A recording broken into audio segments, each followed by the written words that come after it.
Final round of Kentucky Derby preps continue on this weekend. Two tracks have their big days. It's Oaklawn Park in the Arkansas Derby, and it's Gulfstream Park in the Florida Derby. 10 stakes races, 5 graded stakes races, and Barry Spears, the sniper, my good friend, is going to join me here to talk about the stakes races on the Gulfstream Park Saturday card. How you doing, buddy?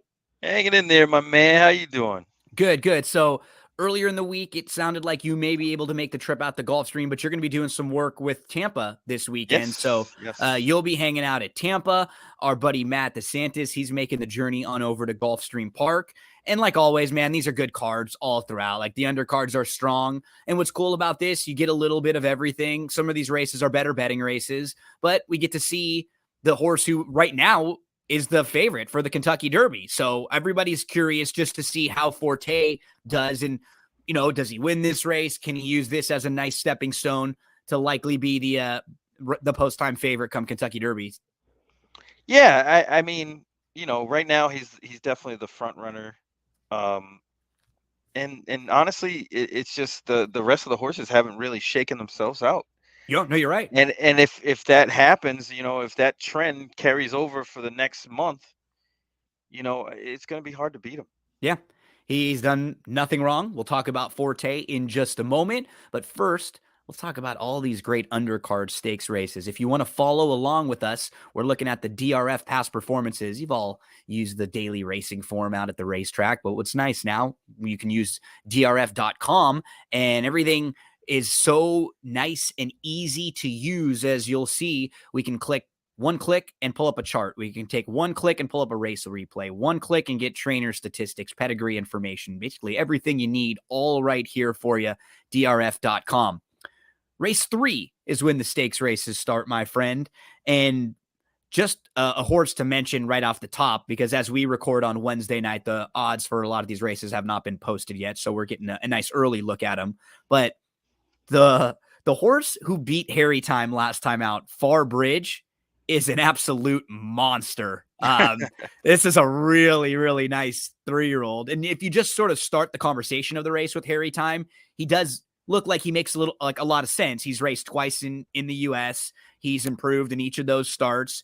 And like we said last time out, he ran into a really nice horse and he was second that day. I'm always going to be curious to see where Far Bridge, shows up and when he runs, because you just don't see horses win like that early on the way he did it in his couple turf races. So how are you seeing the Cutler Bay shake out? It's hard when you have a collection of horses that are lightly raced on the turf because the improvement comes in bunches, as Yep. they say. You got to kind of pick who you think is coming out of the best At races the right because, time, the right right? horse at the right time Yep. is usually with these kind of races because they're in and out of form. You can see in the past performances, you see a horse run a really good number or a really good race and then have a terrible one. The consistency just isn't there yet for these Yep. younger horses. And it's a tough read. It's always a tough read, especially when you have big connections like Todd Pletcher, Eclipse Thoroughbreds. They got King's Fortune in this race, who Mm-hmm. his maiden was very good. It It was a was. very good race, but he's stepping up into stakes company. So and he draws the outside. So Yep. I'm gonna try to fade horses like that in this race. But the two inside horses actually really caught my eye: Cool Kiss and Drinking Problem. Um, I think they're the ones that might be at the right place at the right time, Mm-hmm. especially Cool Kiss, because that horse ran pretty good back in September at Woodbine, going 7 in the debut race, even though it was restricted company. It's easy to see how a horse that has a little bit of ability on the turf can what they can do. I Yep. mean, he drew off by 3 in a race that he was dead last in for a good part of that race. Then kind of goes through the progressions and went into 2 spots where that horse probably was never going to win. Then they get to a more sensible spot, first start of 2023, and he runs pretty good. And now they get him back on the turf, and that's why I think this horse has a good shot. And Drinking Problem might have a pace advantage here. That's the other reason why. That's the reason why I like that horse. might be lone speed, and that could carry in a race like this where, young horses have difficulty understanding how to pass, and horses that get out to the front usually do a lot better than ones that don't. The horse who I thought was a little intriguing to maybe at least use underneath or spice some things up was Anglophile, who was a winner on the turf last time out. Didn't get the best of figures, but it was earlier on in the 2-year-old season, right? So a lot of times those figures are a little lower and you don't see quite as good. And this horse has been off and had some time off. I would have loved to see a race, and there may be like a work or two missing here. Like, this is definitely a horse that's on my radar, though. I think might be a little bit better than the speed figures would suggest, and is bred beautifully for the grass. Like, it was no surprise at all to see this horse run well on the turf last time out. I don't know if this is exactly what you were saying for the other two. This is probably not the spot for this horse. It might be the next race. The next one, right. Down, but a horse to keep on my radar, because I do think there's some ability here. It's just, it's probably not the right spot unless the price is so enticing that I say, okay, I'll take a little swing here. But it might be that. And it might be, it might be enough to just at least throw in some spots, but keep an eye on this horse for a good run this time, and then maybe play back next time out, in a month or so on next time back. So debut race was kind of live. Most Strike beat Forte, and Disarm. Disarm is in there, finished third. And Some of Your Courage is not bad either. Yeah, we look at we had 4 next out winners in this race too, and then a couple of them have come back to be really nice horses. So some positives for a horse who should offer you a good amount of value here on the outside. Anglophile. There's a look at the Cutler Bay. That's the first of the 10 stakes races on the Saturday card. That is race number 3. As we roll along, let's move to the 5th race. It's the Grade 2 Pan American. When we talked last time on the Fountain of Youth day, on All About the Fountain of Youth undercard, a horse that we were sort of talking ourselves into because they looked like they were lone speed in the race was Abon. And Abon scratched out of that race that day. Is back, but he's a horse who takes money a lot. Again, he probably looks like the horse to catch in here. I kind of like the horse who I think, or one of the horses who I think could be close to him, Barry. So I'm gonna look at this race thinking he may be the horse to catch.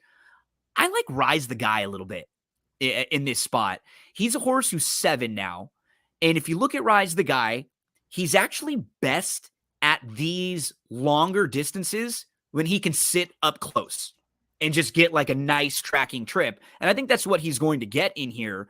If you look at his form, so this is a horse who's a stakes winner. He's graded stakes placed, and he was off from October of 2021 to March of 2023. And when he came back, it was just a total prep for him. Shake off some of the rust, get a race under your belt. And he wasn't really close because it's going a mile and a 16th. He's not like fast. He's just able to track at these longer distances. I hope he sits right behind Abon. I think he's going to be way, way sharper now. Second start off the bench. He's got about a month off since his last start. And this is his game now. This is much more of his game.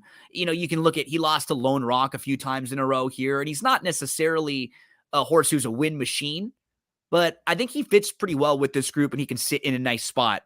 How are you seeing the Pan American shape out? Well, one thing about Rise the Guy, before I please tell you who I like, is, it's very interesting because now we're going to get into a little bit of wagering / just, kind of theory on how the races work. So you look at Ian Wilkes and his percentages with layoffs of this kind, and they're not good. But these are the type of horses that win at a huge price, and everybody's like, how?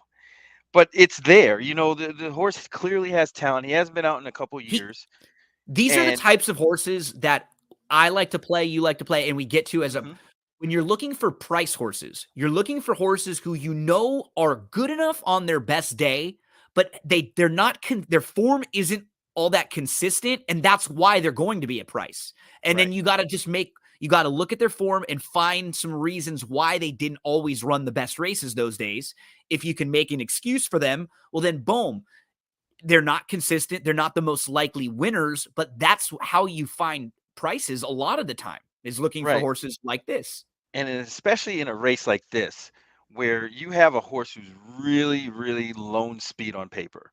Like Aban looks like totally in control of this race. Yep. However, that horse has just not been the same. No, I and mean, since look how much since money he last burned. year's Pan American, Yep. since last year's Pan American, this horse has not been the same, and there's no explanation for it. And it's like he's just given up on running itself. It'll just trot around there, do the Pepe Le Pew, and kind of skip around, and that's it. That being said, I want a horse that's going to be up close because this pace just projects to be very, very slow. Rise the Guy was definitely on my radar at a huge price, that probably.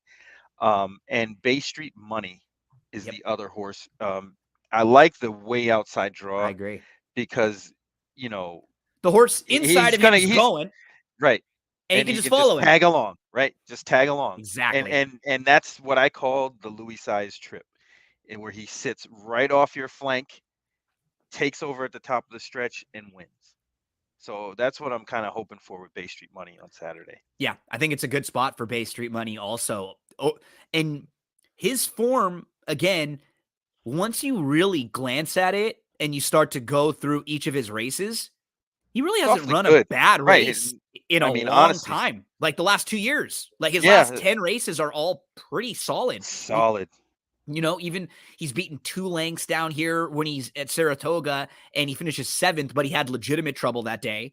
Comes back off of a few months, switches barns, and he rattles off 2 wins in a row. Then he's a close-up third behind English B, a classy individual. And then last time out, he's against graded stakes foes in just a race that's a little bit too slow up front, and he gets hooked a little too far back. Stretching out now, by default, he's just going to naturally be closer up. Well, just look at the jock selections Absolutely. for this horse, and you see they want to be aggressive. Yep. And that's I think Louis is the perfect fit in this race for him. Bay Just Street. everything going the right way. That's what we want. Go in the right direction. Yep. Bay Street Money is the play for Barry, and a horse who can sit a good trip. I like Rise the Guy sitting a nice trip. I have no problem including Bay Street Money as well. Masterpiece is a horse who will take a good amount of money dropping. It's a graded stakes race, also a grade 2 here, but had faced grade 1 company and was coming out of the Breeders' Cup. So overall, a little class relief, but he was fine last time out. I liked him in that spot. The problem with him sometimes he's just a little too far back, with his running style, so he can be at the mercy. And in this race, if we're not sure if they're going all that fast, I could see a similar type race for him, right? Closing for a good third or something like that. Mm-hmm. So that's a look at race number 5, the grade 2 Pan American, the first of the graded stakes races on the Saturday card. We head to race number 7 for our next look at a stakes race. This one is the Ghost Zapper, Barry. We're going a mile and a 16th on the main track here, 4-year-olds and up. Talk to us about this field where we've got First Captain, who's a horse we saw in some graded stakes last year. Simplification knows Gulfstream well, kind of showed back up with a good third in the Gulfstream Park Mile last out. I'm sure he'll get a lot of support there. And those are probably 2 that are some of the most familiar in this race as far as the namesakes.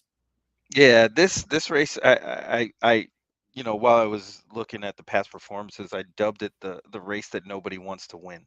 Yes. You see the last race for everybody in this field, and it's like, wow, it's hard to come up with somebody for this race. I mean, it's hard to even figure out the pace scenario. Who's going to go to the lead? I don't know. I mean, it's really tough. You would like to think Simplification would, but I don't know if that horse really wants to. And that brought me to all the way to the outside, the 12-vote man. I think that horse has some good races, and kind of doing a similar pattern to how this horse got to this race last year. Ran on January 22nd, then ran on April 2nd in this exact same race, and was beaten pretty handily by, at that point, a really good Fearless. Yes. And Greatest Honor was in that race also. So that wasn't too bad of a race, with the same spacing of layoff, because he ran on Pegasus Day in the Hooper and did not run a step. Stumbled early, just wanted no part of it after that. So I can forgive that, especially the horse with that's not really going to get bet heavily. I think a lot of people are going to gravitate to First Captain, and maybe Surely Furious, but I can't bet any of those with confidence at a short price. And the second horse that really caught my eye was Simplification, just for the fact that he has tactical speed, can be up close, can be in the middle, and runs pretty good at Gulfstream. So and I don't think that horse is going to be favored either. So why And not? like we're saying, Simplification to me is I think the horse to beat in here, just from with the back class and the kind of trip he should be able to sit in here. I'll probably, depending on the price, get with Surly Furious. Mainly, like we were saying, I think he's got to go from here, and I think looking at some of his races. So if we just sort of dive into his last, 3, for example, he comes off the bench in the Mr. Prospector. So that race is going 7 furlongs, and he draws the rail that day. Not his So bag. he just got shuffled back, right? And Mhm. it's a worse sort of race and trip than it seems. And he actually ran into Sibelius that day, who's a nice horse. And we saw Sibelius come back and run really well back to after the Mr. Prospector at Tampa, winning the Yep. Pelican. And then Dubai, right? Yep. The This course Golden too. Shaheen. So Mhm. following that, which wasn't in the past performances quite yet. So obviously, that form is franked and looks even better. And then last time out, sort of looking and watching the race here, Surly Furious is the 5 in the race that we're watching at Tampa Bay Downs. Barry Spears was on the broadcast this day over at Tampa Bay. I think I could hear his voice in the background giving us a last second thought before they loaded No me chalk again. zone. No chalk zone. So Surly Furious here is the 5 in this race, and he had to take up early on. So you see he's kind of in between horses. He settles down towards the inside, and he's only within, he gets a nice like turn right here, and he cuts the corner. So he's within 2 lengths at the rail, and he's going to get a nice opening in here. He's going to finish 3rd in this race behind Skippy Longstocking and Tax. And that's just sort of what it comes down to. Those 2 horses in this race would be favored. Either one of them, Skippy Longstocking or Tax. And I just think coming out of that race, he's coming off of a pretty decent effort. And I think most people will look at him and think he's only a synthetic horse because all of his wins have come on the synthetic. But he actually has some speed figures on the dirt that are even better than his synthetic races. And he has a couple good dirt races early on. So here's the 5 going to get a nice opening inside. He moves through the this opening, kind of takes the lead, but then he just gets run down by 2 horses that are better than him, like right to the outside. Skippy Longstocking and Tax is going to loom up to the outside here too. I didn't think this was a horrible effort, and I just sort of hope they get more aggressive with him, Barry, because like we said, there's not any for sure proven speed in here.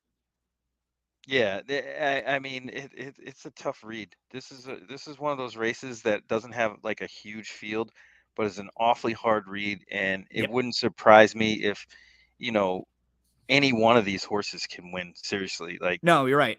there's really Well, I wouldn't be surprised by anybody in this race. there's a reason why these horses are in a spot like this, because they're a little inconsistent. They're not quite like the top tier of graded stakes horses.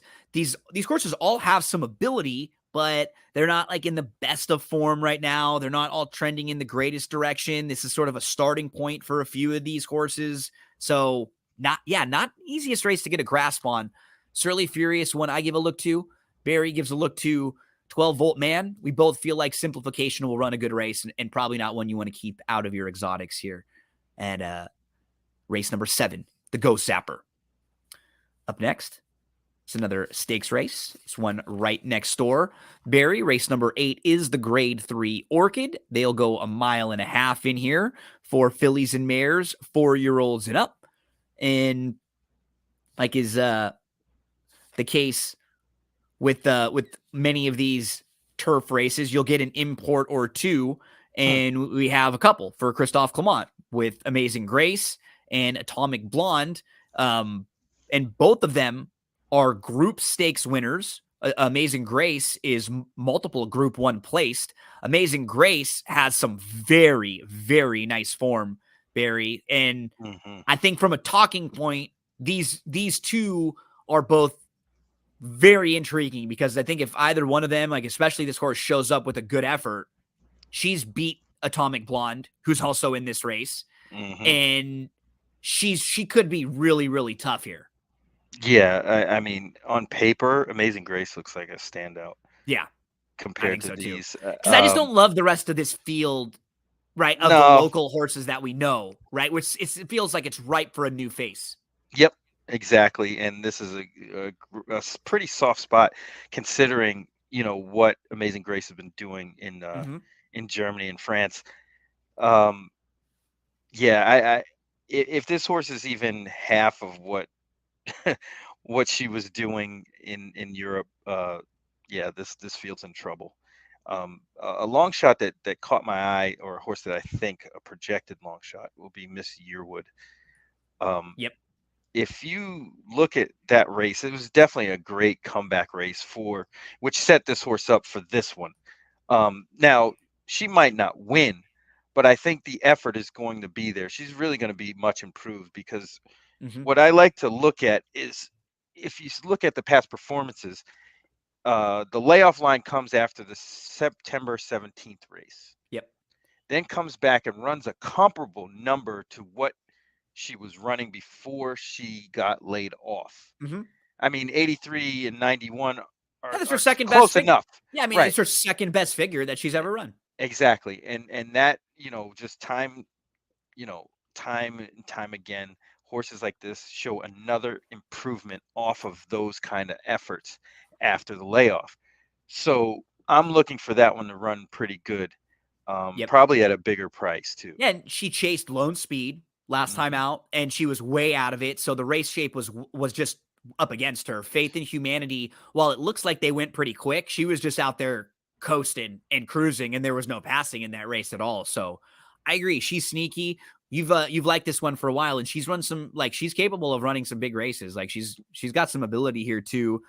For me, I guess a couple of the longer shots, if you're just looking for prices or others to throw in. I thought, Transient is pretty consistent. That was a good effort last time out behind Milady, and did have some legitimate trouble in that race. And then Personal Best is just pretty honest overall. Like, this horse beat Transient last time out and just continues to fire big race after big race after big race. So those are two that wouldn't shock me, but I really do think that if the two imports show up, and particularly Amazing Grace, she might be really nice, and she could like, this could be soft spot here, and then we see her in a big race on Oaks and Derby weekend. Yeah, definitely makes sense. Let's move along to race number 9. We'll go 7 furlongs on the dirt. It's a dirt sprint, not a graded stakes race, but $100,000 stakes. It's the Sir Shackleton. This one kicks off the Rainbow Pick 6. I think they try to keep that 8th race out of it, because they thought maybe that one would be a little too easy, a little chalky. Yeah, a little chalky to keep out of the late exotics. How you see this one unfold? Who are some of the horses on your radar here? Ooh, this is another one that was kind of a doozy, because all these horses, they've been running hard and against each other kind of for a little while. And one that really kind of caught my eye that I was probably too early on was Wayburn. I liked him in the allowance race that White won on March 4th. He ran his race like he needed it. He didn't really get into it until later in the race, finished up strong. I expect a way better effort, getting the jock switch over to Jose Ortiz, who is going to have him in the right spot. This is kind of class relief, so I think this horse is going to have his way with this field. Wayburn is a must exotics use for me.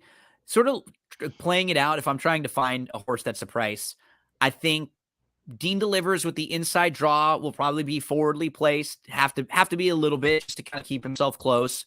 You have Octane was very quick. We'll want to be right on the front end. We'll want to be close up. I'd imagine that Pacos Pico, who's coming out of the 6 furlong sprint races, pretty quick, going to be closer than last time out. And look at the last 3 races that he exits behind sharp horses: Endorsed, Candyman Rocket, and then Sibelius. So 3 races in a row losing to horses who are in as good a form as you'll find right now. And then Collaborate, but Mish is quick too, so you'll see some speed there. I thought the Steel Sunshine was a horse who I can maybe get to and make a little bit of a case for. Okay. Overall, this is a 4-year-old now who's only going to be making his second start at 4. So I think there is a little bit of upside for him. And just sort of go through his entire career overall. He debuts on the turf, and then in his second start, he crushes breaking his maiden. Following that, he runs into In Due Time, who was very good at that time period. Then he's second behind Skippy Longstocking. He's in a race. They throw him in the Florida Derby with White Abarrio, Charge It, Simplification. Following that, he drops back to more logical levels, and he runs third, back-to-back-to-back wins, including 2 stakes races. And following that, he goes in the Oklahoma Derby, doesn't really fire, so they give him a few months off, comes back into Mr. Prospector, and he really doesn't run that bad behind Sibelius and Dean Delivers. Then he's off again for a few more months. And then last time out, that was probably just a little too tough for him. He was 5th, and just look at the 3 horses in front of him. All 3 of those horses, razor sharp, man. Like Endorse, Charge It, Simplification, like any of those horses in this race would be major players, right? major players. So it just comes down to him getting the trip, and I think second start back off the bench. We know he likes Gulfstream, and he could, coming off of that last race where he threw in a nice speed figure, which was like a career best for him. Like, if he can take a step forward, second start off the bench, and have a little more ceiling, making just a second start at 4, Irad jumps aboard too. So he's got to be a little live for Irad to at least be like, I'm going to take the call on this horse. So talk yourself into Steel Sunshine if the price is right in race number 9. That one kicks off the Rainbow Pick 6. Yeah, don't forget about my prankster either. Yeah. My prankster, I don't know what the price is. That's the only reason I don't know where this horse is going to fit pari-mutually in this race. I mean, if he's too short, you kind of have to play against him. But if he's anything that you can kind of deem value in this race on him, he has a good resume, right? Oh, sure. Yeah. He just needs to get away from Gunite and Jack Christopher. And even when he lost to, this horse, Old Homestead, that was the horse that came in from Delta. That was freaky at that time. That won like his first 3 races. He won the Lafayette. Like this was a really nice horse. He threw up some big speed figures. Even now, he came back recently and ran pretty well, making his first start as a 4-year-old. So that form has looked very good. We'll see if he's ready to rock and roll. Mr. Prankster would fit with this group, and that's a look at race number 9, the Sir Shackleton. Race 10 is the Sand Springs. We'll go 1 mile and a 16th on the turf course here. Barry, and we have fillies and mares, 4-year-olds and up on this one. How are you seeing this? Who are some of the horses you want to start with? Yeah, there's a couple that really caught my eye. One is probably going to be the ultimate favorite in here, I think. Maybe, I don't know. Is Market Segmentation. Yeah. His body of work is consistent and better than everybody else's in here, it looks like. But his price is not going to be good. Yeah. He's getting Top Rider, Top Connections. They're going to get crushed at the windows. He checks all the boxes. He fits really well. Like, he does. It's just like run of the mill. But sometimes a lot of those horses are almost, it's almost too easy. Yep. And they become too, like you say, the price just won't, it will be hard to get any value there, right? I don't know if this is a horse, if you're playing a pick 5 that you're throwing out, right? But if you're talking about, am I playing this race to win? Am I looking to find some value? Am I putting together a stable to a lineup or something like that? Who are some of the other horses who would be on your radar in the mix for you? The horse inside of him or her, Cafe Society. Sure. Looks very, very interesting. Because it looks like they really wanted to get this horse on the turf. at the beginning or at the end of last year in December. Didn't quite do it. The race got rained off, and the horse ended up running good on the dirt. Somehow ends up on the synthetic in $100,000, starter handicap and runs well there. Mhm. But I think this horse wants the turf. And just the fact that this horse hasn't won the turf, hasn't even run on the turf, is probably going to elevate his price a little bit. I know the connections do well in these kind of spots, especially first time turf. I think this one's going to be ready. He's going to give market segmentation all he can handle. And what's nice about a horse like this is that the fact that she hasn't run on the grass yet, there's a variable there that we don't know about, right? Mhm. So when we're kind of looking at the rest of this field and saying market segmentation is probably like of the horses that are proven, sort of done the most, and is probably gonna, it looks really good in this spot. There's this like factor that we don't really know about with Full Tap. Her dam was a multiple winner on the turf, was a 3-time winner on the turf, which we always want to see as a positive. And this is the only foal that she's produced. So there's not a ton to go off, but what we have No. is good turf. Like the only things we have to go off would say that this horse is going to run well on the grass. Cafe Society as a player in here. One that I looked at was Princess Theorem. So diving into Princess Theorem a little bit here, she was in the Honey Fox last time out. She was 45-1. She finished third behind Faith in Humanity. And she had a good start. She kind of settled. She was back to about seventh, 5 lengths off. She was chasing Lone Speed that day. She angled out in between. She closed well. She finished a good third. Now, she was behind market segmentation a few starts back, but keep in mind, that was the first start off a long layoff. She had not raced from March to December at that point. So she probably needed the race coming off the bench. Following that, she's taken steps forward in each of her 2 starts. And so she may be a horse that people take a look at first glance, see that she was defeated by market segmentation and maybe dismiss. But she ran really well up against it last time out, chasing Lone Speed, closing into it.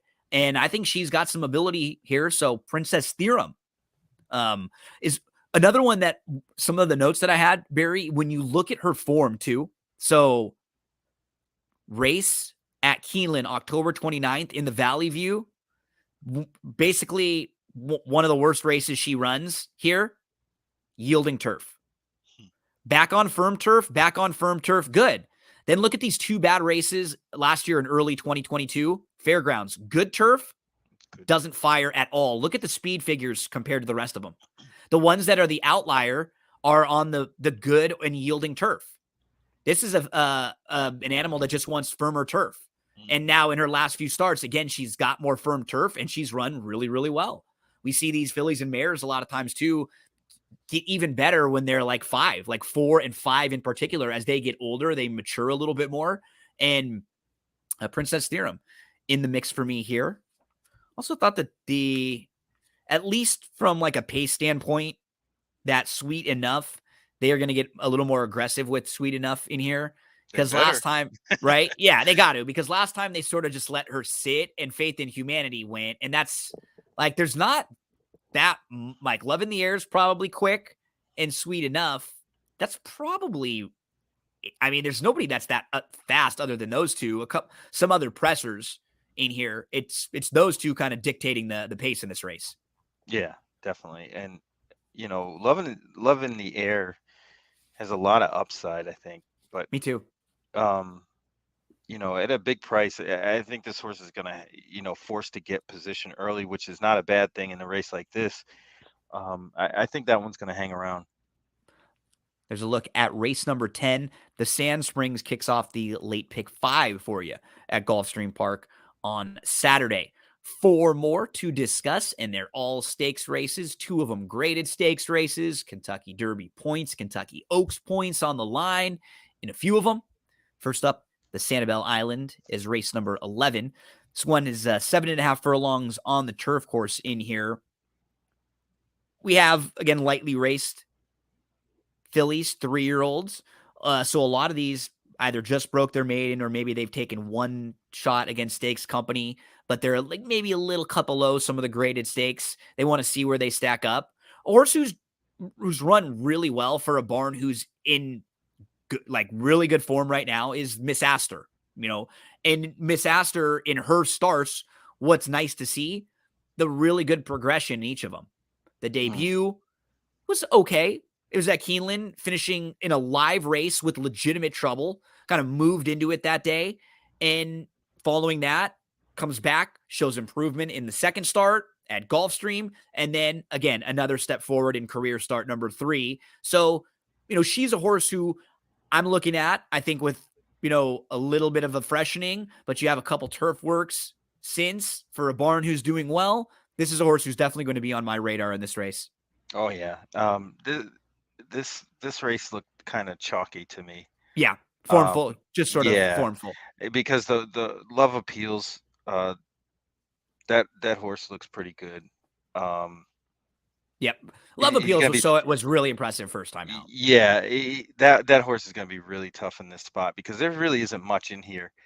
That horse Fascia Bella, I saw that horse run a few times, 3 times at Tampa, and that horse is not in this caliber. Breath Away is the one that really caught my eye the most. I like the fact that they're getting back to the turf after running on the synth, especially going long.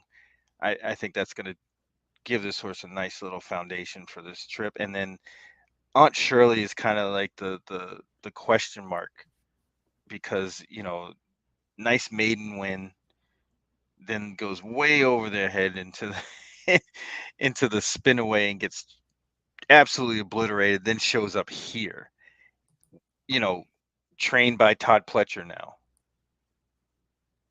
I'm going to basically kind of take into consideration the board on this one, and I'm going to take the longest shot out of those 3 horses. Yeah. No, that makes sense. And then if we can get this horse to win, I'm going to send you a text right away. Watching every motion in my foolish lover's game. Oh, take my breath away as we take ourselves Goose and Iceman. Yeah, right. I know. I'm playing we get some volleyball out. We get some volleyball out there on the beach, right? No shirts, short Wear my aviator glasses and no shirt on. Highway. Absolutely. We'll rock that. So we'll have some fun with that one as we continue along to the Gulfstream Park Oaks. That's going to be race number 12. And just sort of looking at like a lot of the figures in this race too. We're talking about the Derby with the 3-year-olds. This is for the 3-year-old fillies. And I haven't been wowed by that many of them either this year. Just thinking about some of the recent years where there were like 3 or 4 or 5 that you kind of knew that were really consistent winning through their prep races, just sort of compared to last year, right? When we had 3 or 4 big fillies heading in, it's got a different sort of feel to it this year for sure. Let's talk about the Gulfstream Park Oaks. So who do you want to start with in this race? How do you see this thing unfolding? I want to start with the horse that impressed last time, at least impressed me, is Dorth Vader. Sure. Yeah. I mean, absolutely. I think she ran an excellent race, and funny enough, the number wasn't even her best figure. If you can believe that, it was clearly her best race, but it wasn't even her fastest race. No, and that race came at Tampa against Open Company too, right? It wasn't like it was when she was beating up on Florida breds or anything like that. Right. She ran in a stakes race. Really good. I've seen all of her races, and she's run excellent literally every time except for the Gasparilla, which was totally unexplained. And she probably shouldn't have even been favored that day. How she was favored, I have no idea. But came out of that one, ran big in the Devona Dale at a huge price. I don't see much in here, and I think she can get a similar trip to what she got the other day or on the 4th. It's not a strong race. I mean, no, it's not. It's really not. And Dorth Vader is a major player in here. I mean, atomically fits. I don't want to take that short of a price on her, and she's going to get bet again. She was favored in that race in the Forward Gal against the Red Carpet Ready and Undervalued Asset, which was surprising to me that she was favored over both of those two. But she does take money, and she will again in here. I mean, she was only 6-1 in the Breeders' Cup. like in the juvenile fillies. So like she fits well in here. From a gambling standpoint, there were two that are on my radar. Obviously, Miracle's race looks okay with Pretty Mischievous. Winning that one, Pretty Mischievous. We saw came back and was second in the Fairgrounds Oaks just last weekend, just a few days ago. So yeah, that form holds well. The two that I thought will probably be on my radar and some of my exotics that I think we can get a little value with are both Infinite Diamond and Affirmative Lady. So Infinite Diamond was in the Darth Vader race, and she just kind of ran a weird race. We can watch Didn't it. do any running. It's Didn't funny. really do much running. She ran at the end. It was kind of in spots, which I thought was bizarre because she towards the last like minute or two to post, she was getting hammered. And she got bet all the way down to like 7-2. She was about 3-1 or so when they were loading the gate. She went off at 7-2. So Infinite Diamond is the 2 in here. Darth Vader was the 9, who Barry liked. Atomically was also in here. Atomically was the 4. So those are a couple horses we can keep our eyes on in this one. And is weird because I was expecting Infinite Diamond to be close up in this race, just based off her recent lines. She had shown speed the other times that she was on, like, stretching out, and she wasn't even that far out of it when she was sprinting. But in this race, she's like inside. She's not that far out of it here, but she drops way back. Just sort of gets like outrun and just kind of takes way back from the inside here. And then late, you'll see her sort of pick it up and come on again and like just miss third. It was like sort of a weird effort. But Barry's horse, the 9, Darth Vader, who was 45-1 here, sat a really nice trip. And that's just what you're going to get with Darth Vader and what we've liked to see from her, Barry, in a couple different starts so far, that she's got some speed. So she's fine taking the lead. But as we saw right here, if she needs to sit third and sit off and get the jump on all the closers, that's absolutely something she can do. Yeah. I mean, on this day, people were it seemed like people were shocked that Darth Vader was going to be that forwardly placed. And then at that price, not stopping. Yep. I mean, honestly, full disclosure, I used her in the pick 4 and hit it twice because of this. I liked Darth Vader when I saw her, and I thought she was just overlooked. 45-1 was so lot. If you look at the 2 back here, the 2 moved all the way up into third. And then when the 6 passed Infinite Diamond, kind of kicked into another gear again, and was sort of a little bit like, it just, when I see a race like that, especially for a horse who I was expecting to be closer up early on, I've referenced this a few times. It reminds me of a harness race sometimes. When you see a horse like showing some late energy and you were expecting them to be more forwardly placed, I think they're going to, at the very least, get a lot more aggressive and say, look, we got to get this horse in the race, right? Who knows how good she is, if she can win this thing, but I don't think she wants to close from way, way out of it. So let's see if we can get her more forwardly placed. Let's see if we can sit close. Yeah, you can forgive that effort, though. I mean, yeah, and even if you do, like, it wasn't that bad. Yeah, no. It wasn't that bad, and this seems like a way better spot for her anyway. Her 2-back race was really good. She beat a horse named Lynx, too, who ran third in that race, who's not bad, and we've seen in other running lines with some of these same fillies. She was behind Wonder Wheel, who came back to win the Breeders' Cup. And the Alcibiades race was so bad that it's like, it's too bad to even use as a gauge. When you have a race that's that bad, just put a line right through it and don't even pay attention to it. It's overall not bad form for Infinite Diamond. They get a little jock switch, probably going to say, okay, let's try to get a little more aggressive here. And then Affirmative Lady was the other one whose figures are like a little low. But as we're talking about this race, and we don't think there are any monsters in here necessarily, if you look at her form, so her first 2 races are sprints, and they're not bad. She's just a little bit late in those races because she's not all that fast early, and they went pretty quick. Then she stretches out. She goes 1.125 miles in the slop. She runs a really good race. in the grade 2 against Julia Shining, who had won really, really impressively prior to that. Yeah. Following that, Affirmative Lady runs in the Basanda on a good track again. So twice has had to hook, back-to-back hooked off tracks. She was third that day in a small field. It wasn't like it was a great effort, but it was fine. And then last time out, they dropped her back in, and she was against Softer. She was in a maiden race. They just sort of treated her like the best horse. They had her close up. The blinkers are on. Saez jumps aboard for good connections. Like, there's some ability here. She just wasn't immediately able to like jump right into graded stakes company, but she was sure close to winning a grade 2 as a maiden. I'm fine with your horse, and following her, like after that, I can make some cases for these two down here who are going to be, 6, 8 to 1-ish or so. Yeah, I think Sacred Wish has a chance. Finished behind Punch Bowl, who's very, very, very good. Yep. Then went to a fast track and kind of blew it out, even though it was a restricted, maiden race.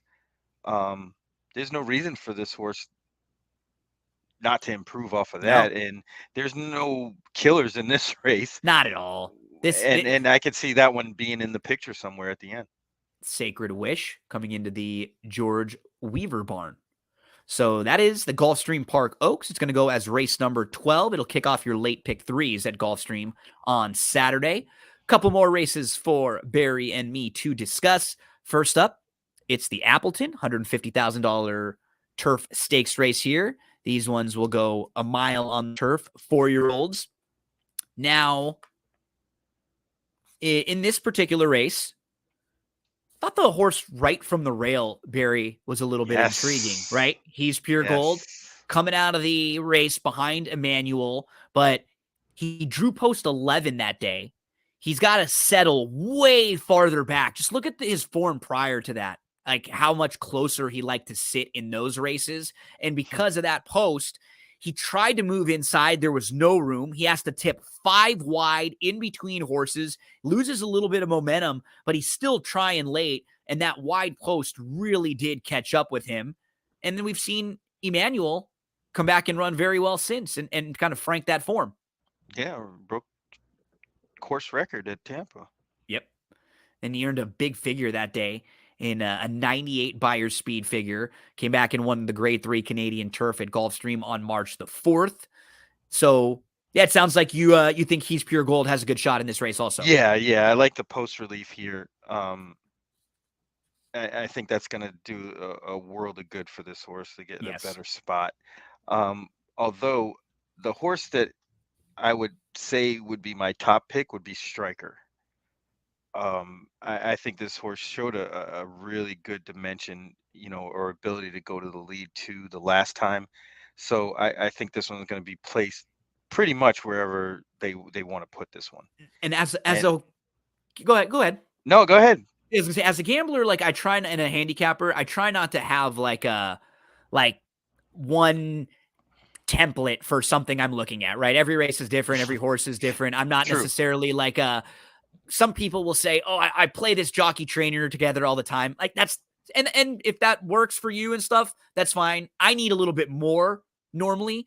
But when I see a horse like Striker and you just have 3 or 4 or 5 races in a row where there's like a race and then they're off and they're out in the layoff, and then a race and then a layoff, and a race and then a layoff.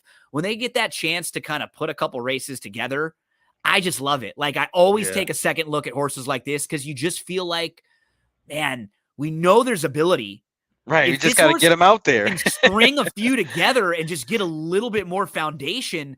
There might be some untapped like talent that we don't even know about here, Yeah, I like this one a lot. I think this is what this horse wanted to do all along, was go long on the grass. And just the fact that, this horse, deep closed from deep in a 6-furlong race, early on, and then showed the dimension of being on the lead going longer, tells me this horse can do a lot of things. Mm-hmm. And I think there's a lot of upside here. I know the horse is 5, but only 5 races. So been, like you said, there've been some issues along the way. So there's a ceiling with this horse that we haven't hit yet. But you can see even the the workout schedule, that workout pattern looks very, very good. Like a horse that's doing well. Yep. And putting, like you said, putting two races, kind of together like this is definitely a positive. Striker. Other one to mention in here, like Fort Washington's very honest for Shug. Wouldn't shock me to see this one run a big race, who was right there with Steady On in the last couple and right behind Emmanuel. And Yeah, if you want to throw one downfield and try to if you just don't like anybody in this race and you think it's just chaos, a horse you might want to consider is Roaring Forties. Roaring 40s, who Yeah, forwardly placed, kind of stretching out, Yep. ran well here in January. Went wire to wire, and honestly, with this kind of field, it's a little bit wide open. So yeah, I wouldn't blame anybody for taking a shot at a big price like Roaring Forties or anybody that's going to be kind of forwardly placed. when we talk about horses that we like, but maybe not this time, Dreams of Tomorrow. I'm talking myself in even a little bit more to this horse as I continue to look, because you start diving in He runs well every and time. the horse's form last year has come back and held up very strong with horses like a Tone coming back and winning the Pegasus. Like that race looks good. Value Engineering was in that race, came back and won the grade 2 at Gulfstream Park last month on the Fountain of Youth undercard.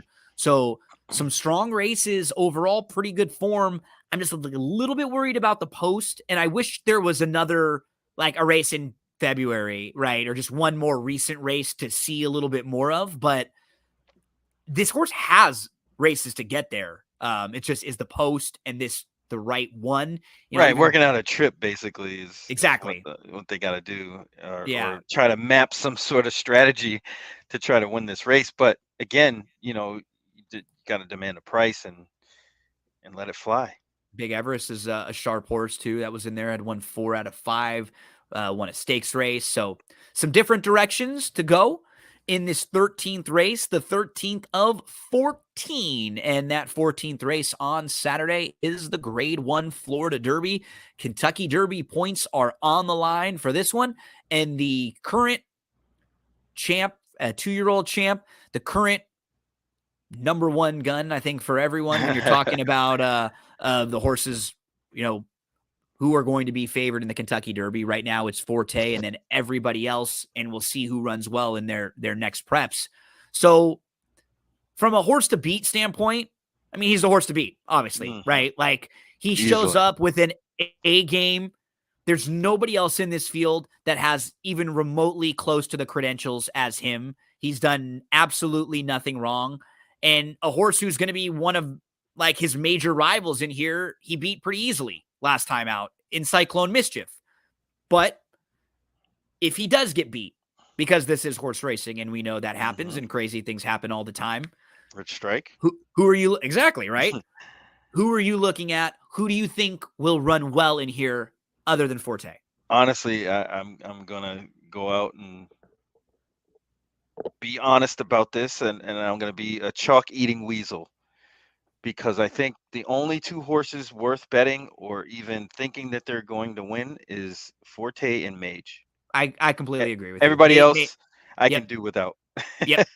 And what's great, like from a stable duel standpoint, there's no way Mage is going to be 10-1, just because I think we're talking about what we're talking about, right? And I think Mage probably feels like about 6, 5, 6, right?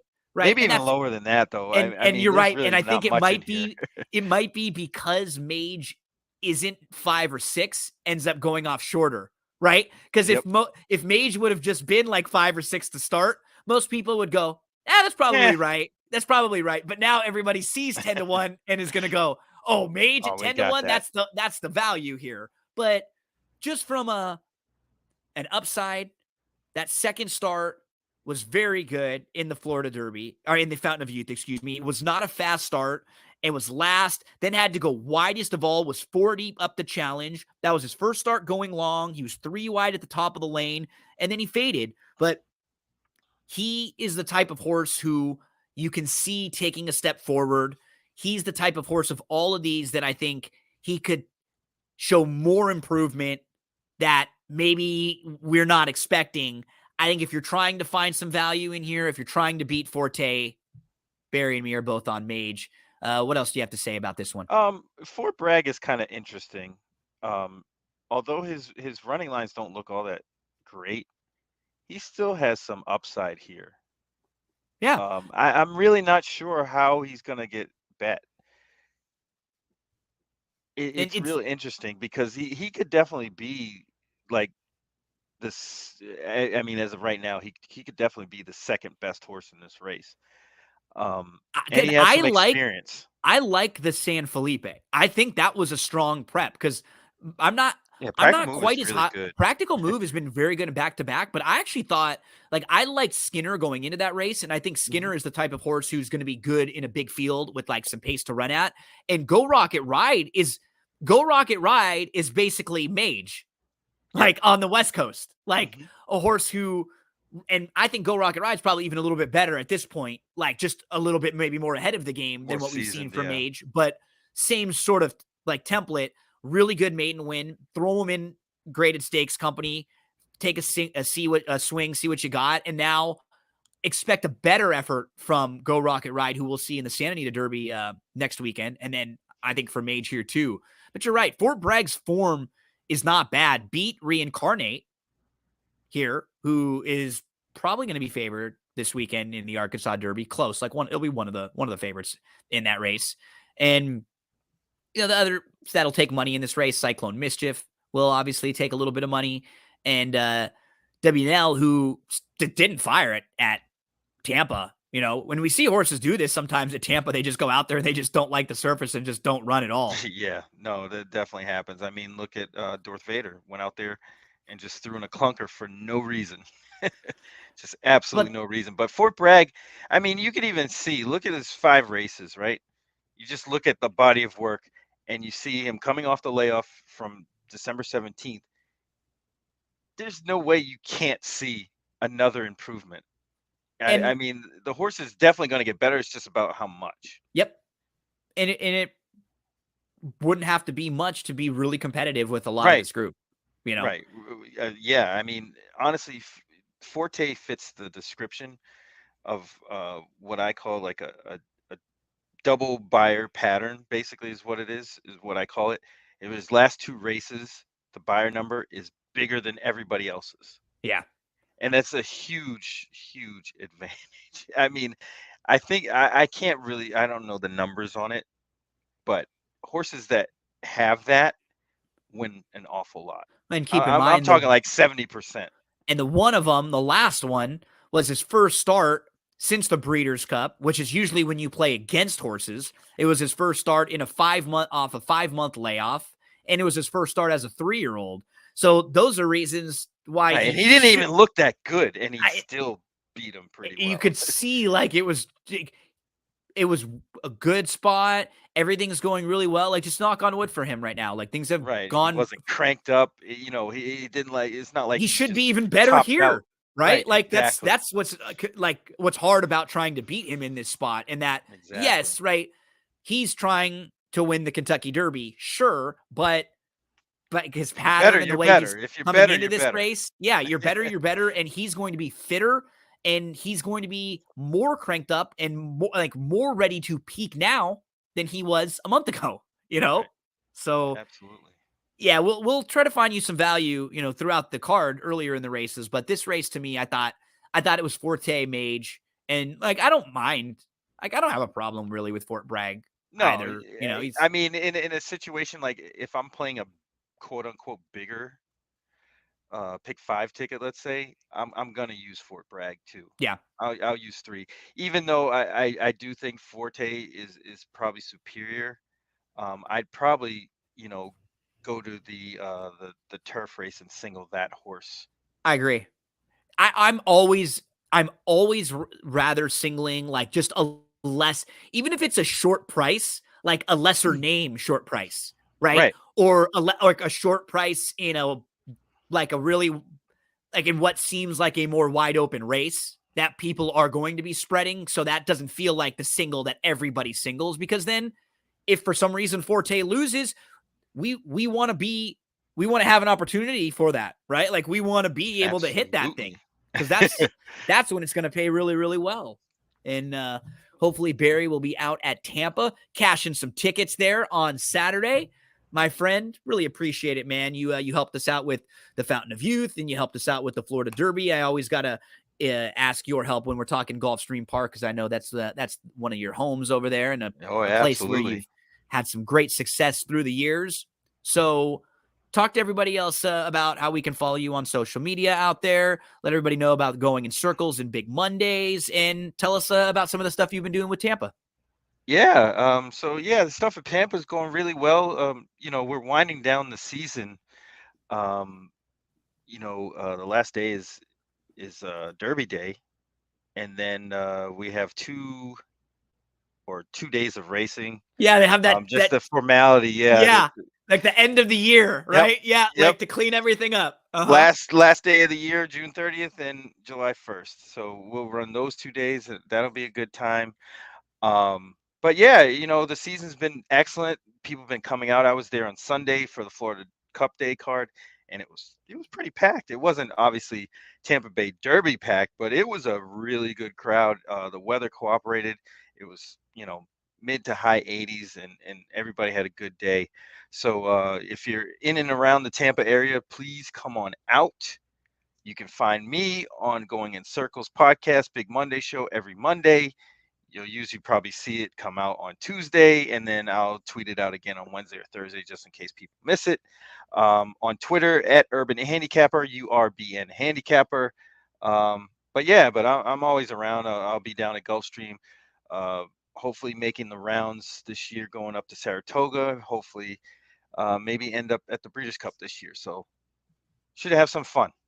Beautiful. And Barry, myself, and Matt DeSantis on Friday Oh mornings, we yeah, do a live can't forget stream. that.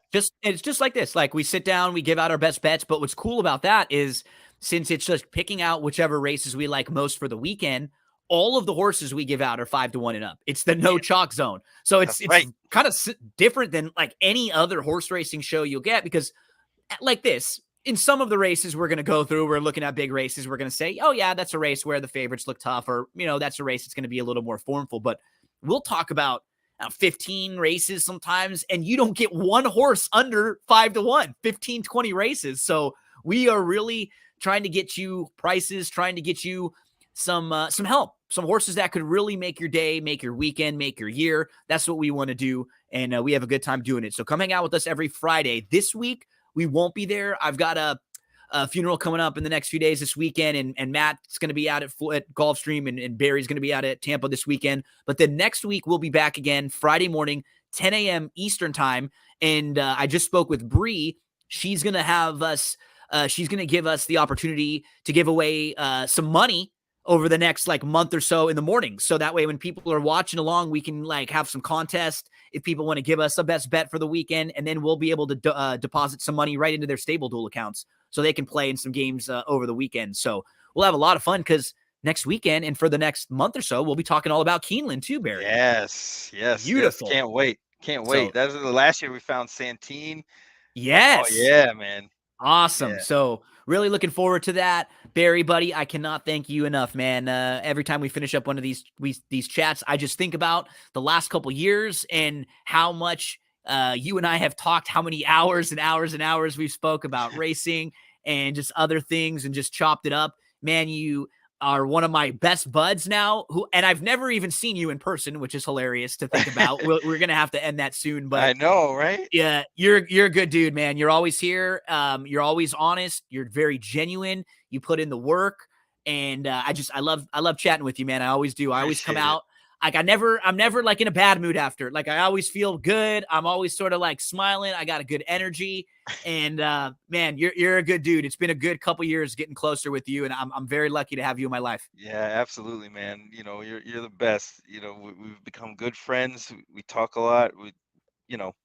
It's just there's probably one of the best things. Like I said, I think I said this before. One of the best things that came out of the pandemic was me and you becoming really good friends. Man, so can't thank you enough. And every time we have one of these talks, I think good talk and just 1 hour of the many hundreds of hours in the future we'll be talking just like this through the years. So thank you, my friend. Keep kicking butt out at Tampa. We'll be following and watching watching you this weekend, showing you some support in any way that we can, and then look forward to talking with you again next week for this weekend in Stable Duel. Thanks, my man. I appreciate it. You know, I'm always around, so hit me up. He's one of the best. Barry, the Sniper Spears. Hope everyone has a fantastic weekend this weekend. Good luck at Gulfstream Park. If you want a little bit of help with the races from Oaklawn Park, our other buddy, our Friday partner on the This Week in Stable Duel live stream, Matt DeSantis, he joined me. We went over the 4 stakes races at Oaklawn, and we talked about the Arkansas Derby as well. So you can find that on social media. If you follow me, it's me, Gino B. You want a little help with the Arkansas Derby as you put your wagers together for that. Kick some butt this weekend, everyone, and I'll talk to you again very soon right here. And as we leave, we always got to say hello to one of our buddies, Joey Cleveland, rocking out the call to post.